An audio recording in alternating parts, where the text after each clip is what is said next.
I found this on History Hit from 2 weeks ago.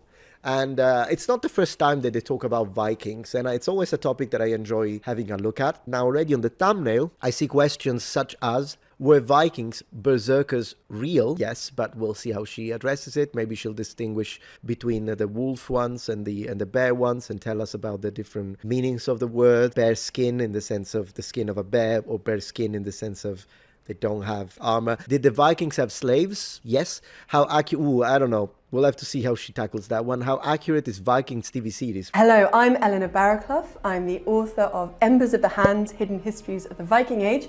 I am a Viking historian, as that suggests, and I'm here to answer, for History Hit, Google's most popular questions on Viking history. And that is also why I am here with props. It's not a children's nursery, I promise. We have Jormungandr, the world serpent here. Yep. We have Thor's hammer over here, and here, this is Sleipnir, the amazing mythological horse with, as you will see, 8 legs. Wow. So, let's get going. Right, what is a Viking? Please. Okay, so a Viking, literally, if you take that word Viking, there's an Old Norse version of the word, which is the language the Vikings spoke. Vikingur, which means sort of raider or pirate. Yeah. And then there's a sort of related word also in Old Norse. You go on a Viking, you go on a raid. Yeah. There's an Old English version, so that's the language spoken by the Anglo-Saxons over in England at the same time. And that's Viking, and that means pirate. So literally, a Viking is a pirate or a raider. Yeah. Oh, when were the Vikings? All right, so kind of roughly late 8th century up to at least the late 11th century. So it starts with the raids that we know about. There's a raid on the monastery. Yeah, Lindisfarne for the silver. I think they were more interested in silver than they were in other precious metals, for what I remember, but you'll correct me if I'm wrong. Of Lindisfarne off the northeast coast of England in 793 AD. But obviously raids don't come out of nowhere, so we have to take that back in time. There's activity going east that goes sort of back to at least 750. There's early sort of international trading sites in Denmark going back to 700. So 8th century. Okay. What were the Viking countries? Right, so Scandinavia is the... I really wish she would readdress this thing that people use Viking as if it means the entirety of the population. I really hope she does. That's what I was expecting her to do. I mean, she did classify correctly, of course. She's the expert, but I'm saying even from a linguistic perspective, because just because someone is a historian, oftentimes they mess up the language part. She didn't. So I appreciate that she actually said, Viking actually means kind of a pirate or a raider, comes from this verb and whatever. Great. But, Viking countries, or like the Viking meaning the entire people, it's not a great way to use the word. It's very popular, I get it. So I understand why, if it's not like a high academic paper, then fine, but you could use it that way. I personally don't like doing that. I just like saying Norse. Or sometimes if it's a Dane, I'll just say Danes, that kind of situation. But Nordic people, whatever you want, it's just saying Viking countries just sounds silly to me. I don't know about you guys. Maybe it's just me being picky. The homelands, so we're talking Norway, Denmark. What were the Viking countries? Right, so Scandinavia is the homelands, so we're talking Norway, Denmark and Sweden. But the point of the Viking Age, and the reason, well, part of the reason at least it's so interesting, is that they become part of a much broader Norse diaspora. And so, they settle in the British Isles, in Ireland, Iceland, Greenland. They reach the edge of North America, although they didn't settle there. They go down the Eurasians. I think that's pronounced Newfoundland. Is that right? Because the other day I read it Newfoundland, and man, the comments. Metatron is not pronounced. Okay, so I think it's Newfoundland. Am I saying it right? Well, I guess I'll see in the comments. Steppes and the waterways in what's now Russia and Ukraine. So it's a really broad geographical area, but it starts with those Scandinavian homelands. Yeah. Were there Viking women? Well, it depends on our definition of Viking. Thank you. If we're looking at raiders, that's pretty much a male activity. But if we're looking at the Viking Age, there's definitely women. You sort of need women for any kind of historical era to keep that era going. Otherwise, no humans. And of course, the women are doing really important things like making the textiles that you need for, clothes and sort of ship sails, all the things that you think about as very much characterizing that Viking Age world. You've got to be able to travel, you've got to be dressed, you've got to be warm, and you've got to eat. So Viking Age. So the way I would have answered it, I'm not saying that she's the expert. I would have said, were there Viking women?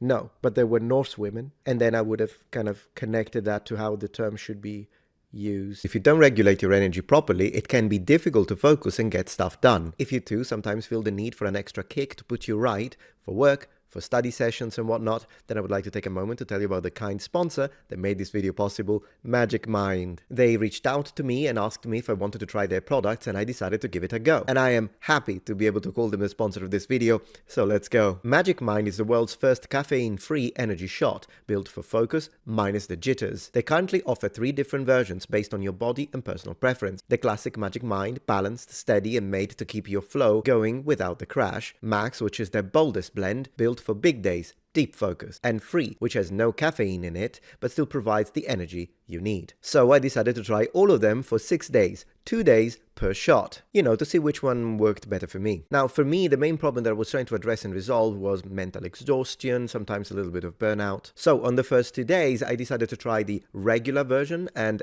it really worked for me, particularly during extended live streams. Then the next 2 days, I tried the free one and gave one to my wife. For the last 2 days, I tried Max. And indeed, I can say that that was the one day where I produced the most. So having tried all 3 formulas, I have to say that my favorite is the original one, so the golden yellow. Just gave me that extra energy that it worked great throughout the day, both when I was working, but also when I was a little bit out of work, but still producing and organizing. Thus, in my case, I actually didn't feel the need to step up the caffeine intake. That one just worked for me. However, the one I recommended to my wife was free because she already drinks her caffeine in the morning and likes to keep the caffeine intake low, and that one was great for her. Now, as they are launching, they have an excellent offer for you. The QR code, or link in the description, gives you a 60% off on your subscription, which is insane. 60%. This offer won't be around for long, so I would strongly recommend to click it right now. Link in the description. And of course, they offer a 100% money back guarantee, so if you don't like it, they'll refund you for whatever reason, no questions asked. So you could try it at an extremely reduced price and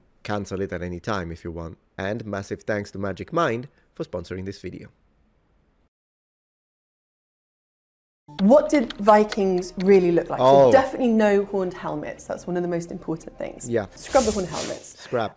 The clothes tend to be quite colourful. So we think of Vikings as being sort of a little bit black metal, maybe, all in their sort of, moody black t-shirts or whatever it is. But actually, you've got to think of sort of ochres and sort of reds, yellows, blues, greens.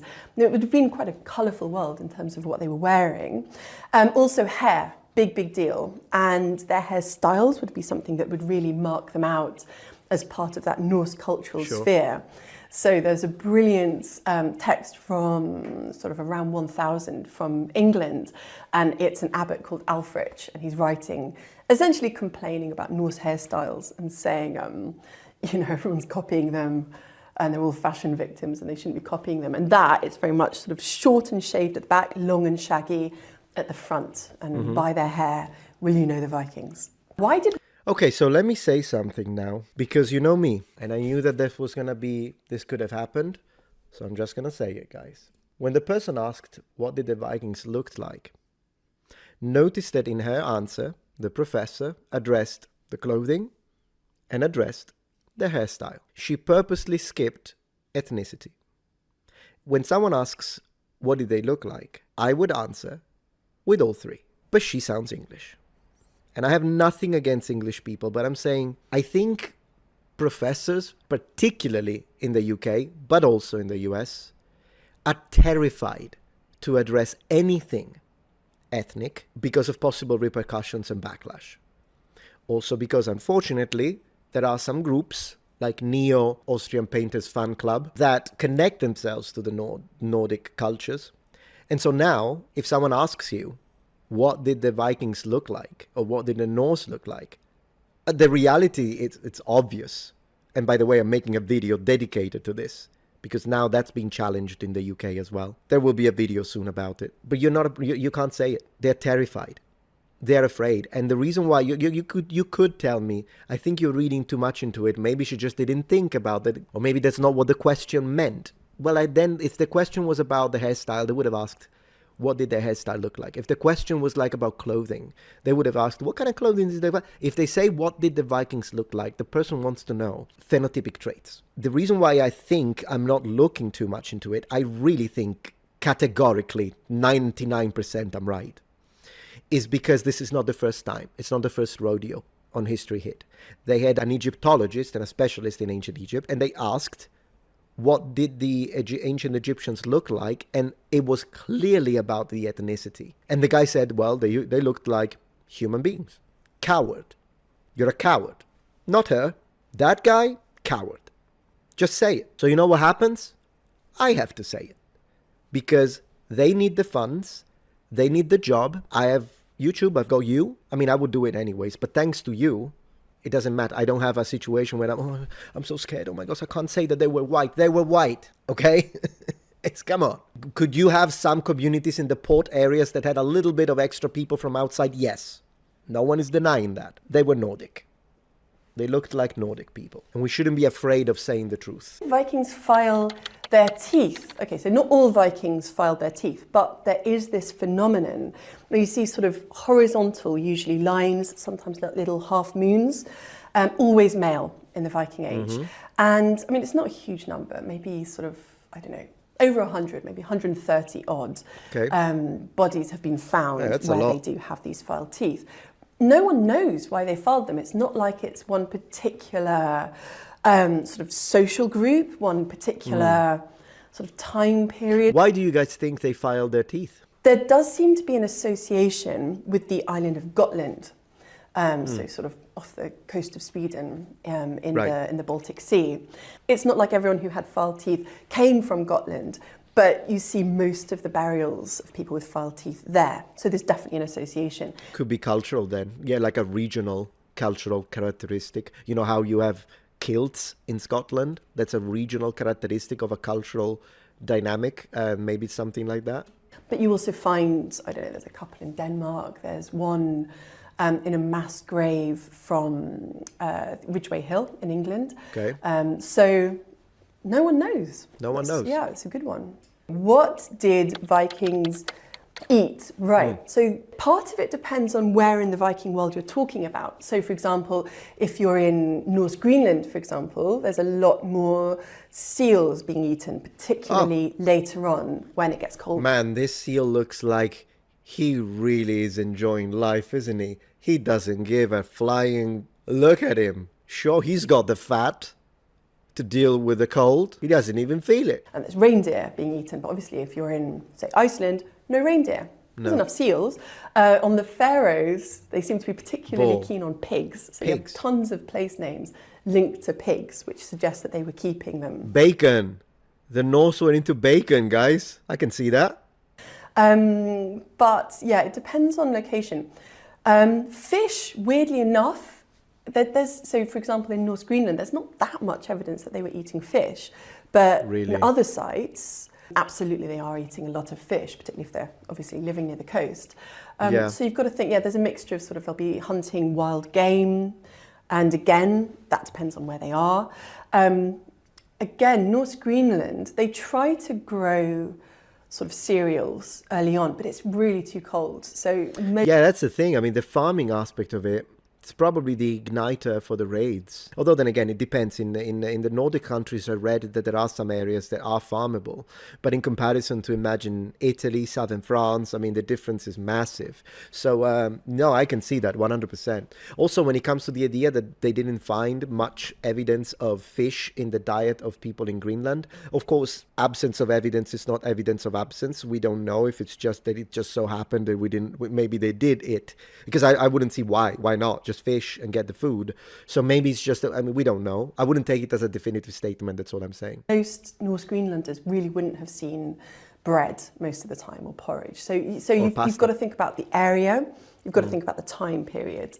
But yeah, and in terms of what they would have drunk, probably sort of, beer and occasionally wine, but beer and mead and milk, that sort of stuff. Love it. Cows were a big deal. So what were Viking houses like? They varied. So you've got prosperous chieftains, you've got these like bigger farmhouses, that sort of stereotypical Viking idea with the sort of fire in the middle, benches on the side. Man, I love this. Oh, wouldn't you want? This is Valheim 101, by the way.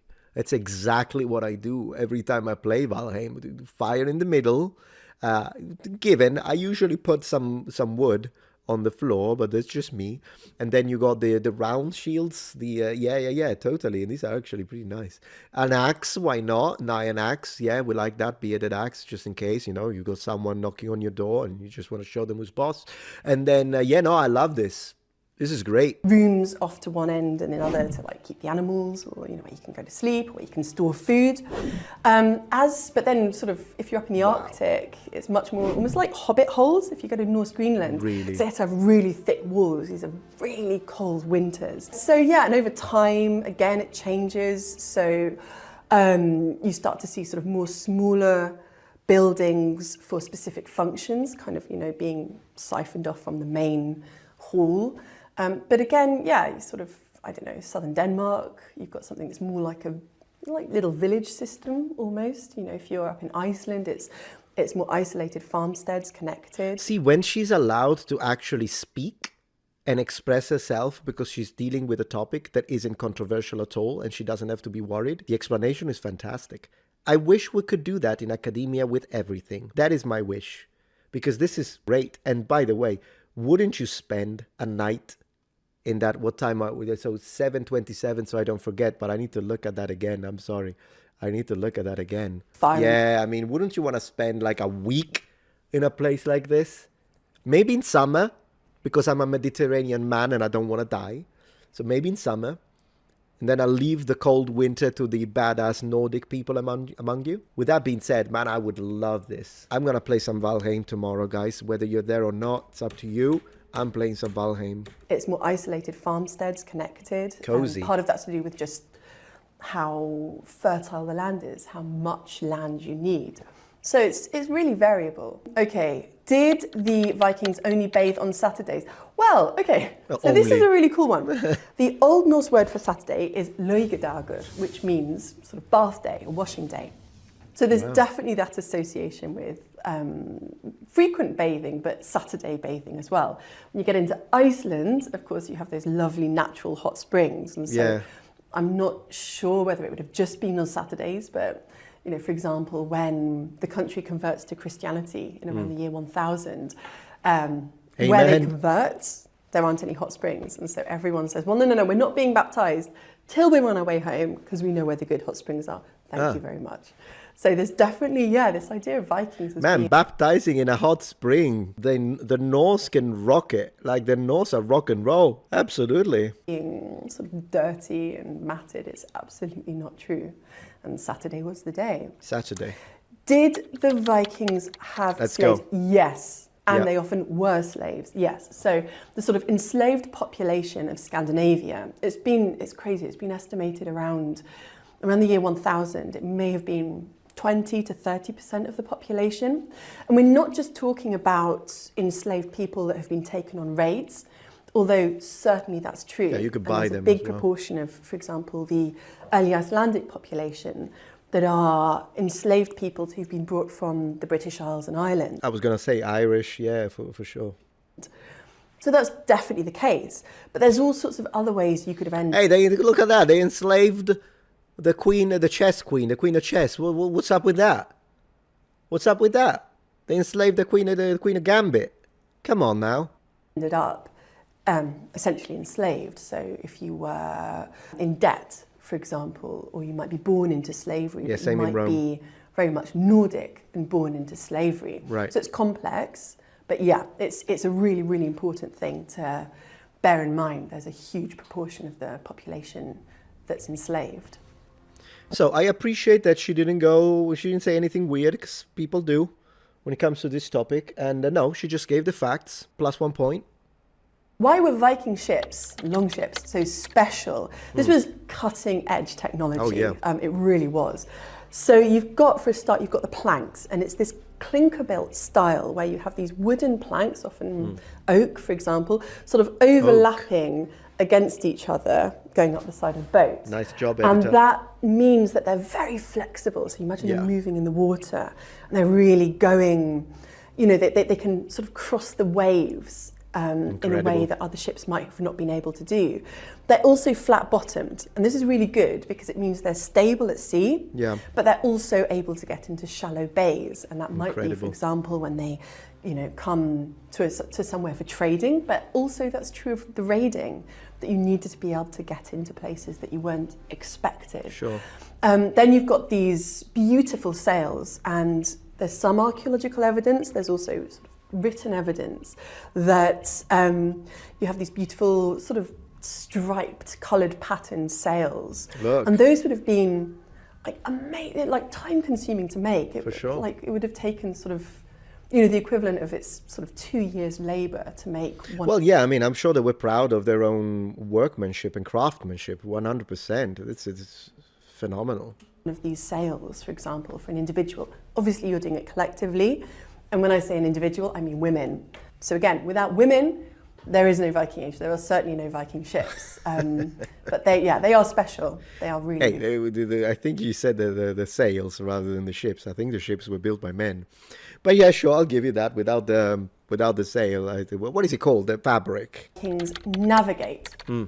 Okay, so a mixture of ways.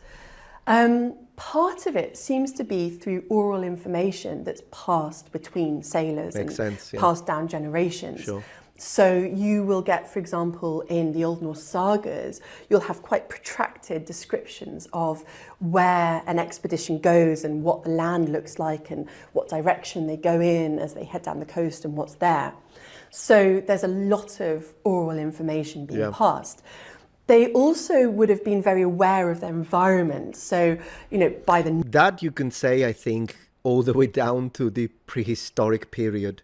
I think that's one thing that we lost, as far as I'm concerned, because we drive everywhere and now we use technology all the time. They are constantly dependent on the Google Maps, for instance.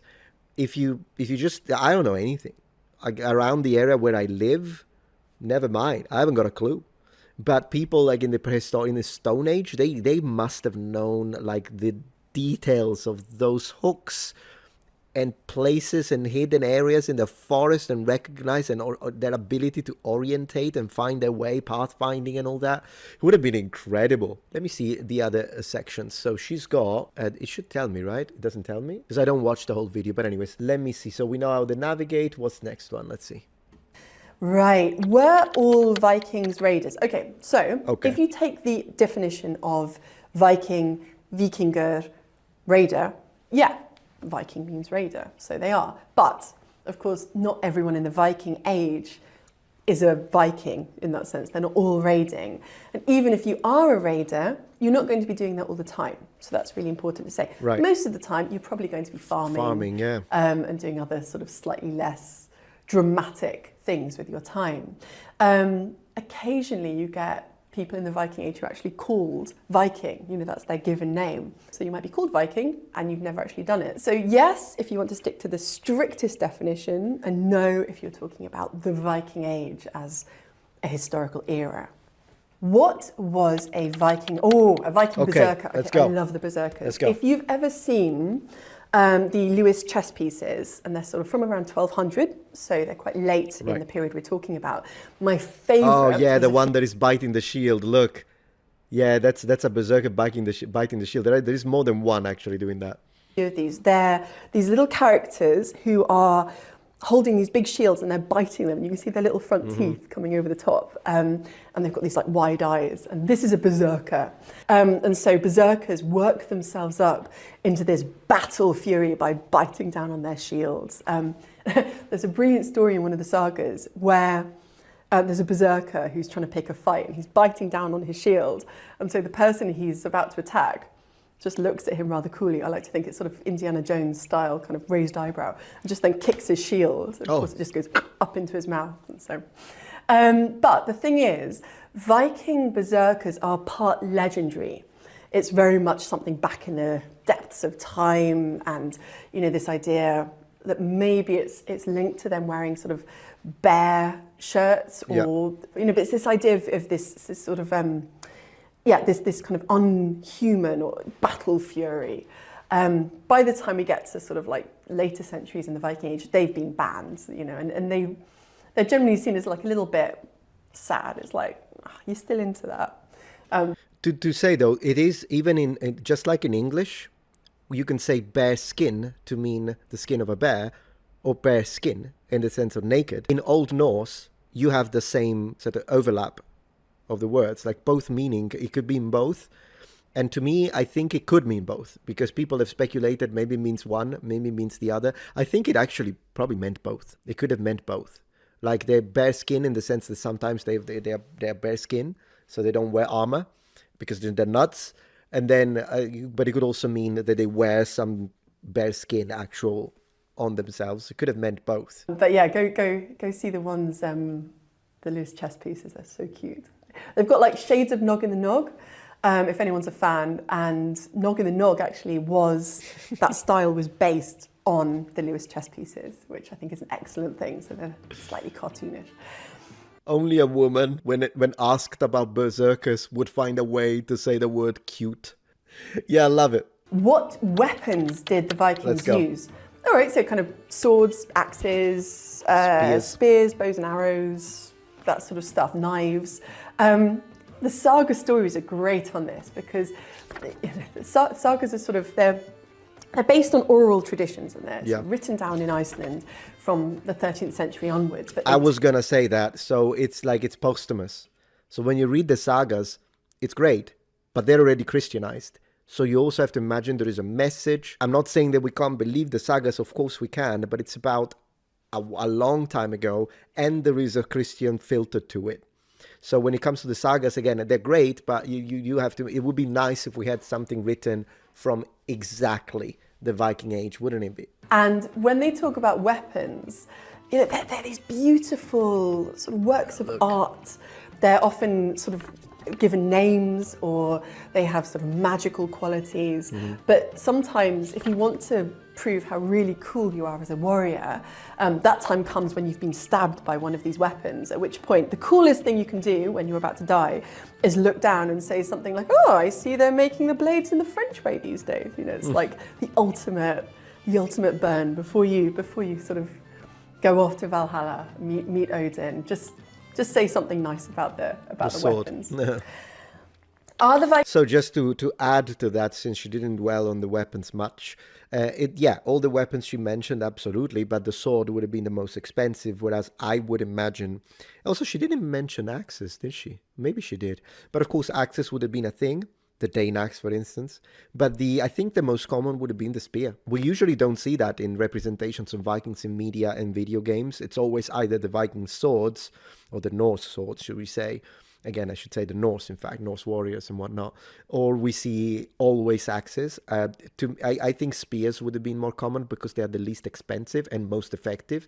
And then probably axes, and the sword would have been something expensive for the successful raiders, for the wealthy people, for the noblemen, like something you wouldn't have, like everyone has a sword in the Norse great heathen army, for instance. How accurate Viking TV series? Okay, so she goes into the whole movie. I could continue on a separate video and just finish it off if the original goes well, but up to now, I'd say, it was a good presentation. I actually enjoyed it. Just wish you could have answered some of the questions that unfortunately it's probably not her fault. So, but pretty good. What did you guys think? I thought it was pretty good. I've seen much worse, let me tell you that much.